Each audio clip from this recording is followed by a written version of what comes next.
118వ కీర్తన 10-15వ వచనం. నీతిమంతుల గుడారములలో రక్షణను గూర్చిన ఉత్సాహ సునాదము వినబడును. ఆమేన్. క్రైస్తవుల ఇళ్లలో నుండి రావాల్సింది ఏంటో తెలుసా అండి? ఏ సౌండ్స్ రావాలో తెలుసా? రక్షణను గూర్చిన ఉత్సాహ సునాదములు.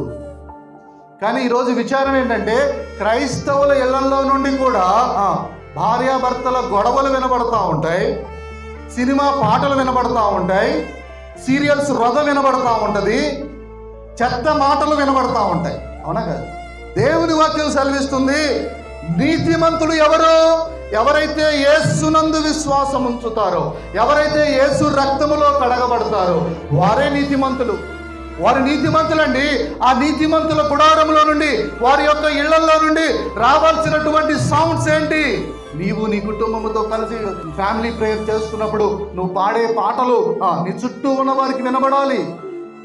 ఏసే రక్షకుడు, ఏసే మార్గము, ఏసే సత్యము, ఏసే జీవము అని పాటల ద్వారా నువ్వు పాడుతూ ఉంటే మన ప్రభువు ఎంత గొప్పవాడో, ఎంత మంచివాడో, ఎంత ప్రేమ కలిగిన వాడో, వారి కొరకు కూడా ప్రభువు తన ప్రాణం పెట్టాడని నువ్వు పాటల ద్వారా పాడుతూ ఉంటే ఆ పాటలు వినేవారందరికీ కూడా ఆ ఎరుక కలగాలి. అవునా కాదండి? ఒకవేళ నీ ఇంటిలో నుండి కూడా సినిమా పాటలే వస్తుంటే, ఆ సీరియల్ రోజే వస్తుంటే, వాళ్ళ ఇళ్లలో ఏం ప్లే అవుతుందో నీ ఇళ్లలో కూడా అదే ప్లే అవుతా ఉంటే, వాళ్ళ ఇళ్లలో నుండి ఏ సౌండ్స్ బయటకు వస్తాయో నీ ఇంటిలో నుండి కూడా అవే సౌండ్స్ బయటకు వస్తూ ఉంటే వాళ్ళు ఏమనుకుంటారు? వీళ్ళకి మనకి తేడా.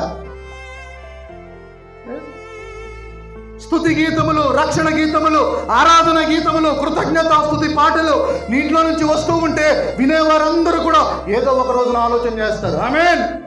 ఏదో ఒక రోజున వారు ప్రభువుని తమ సొంత రక్షకునిగా, ఏ ఇల్లు అయితే ప్రభు కొరకు ఆత్మను సంపాదిస్తుందో ఆ ఇల్లు ప్రభు దృష్టికి యోగ్యమైన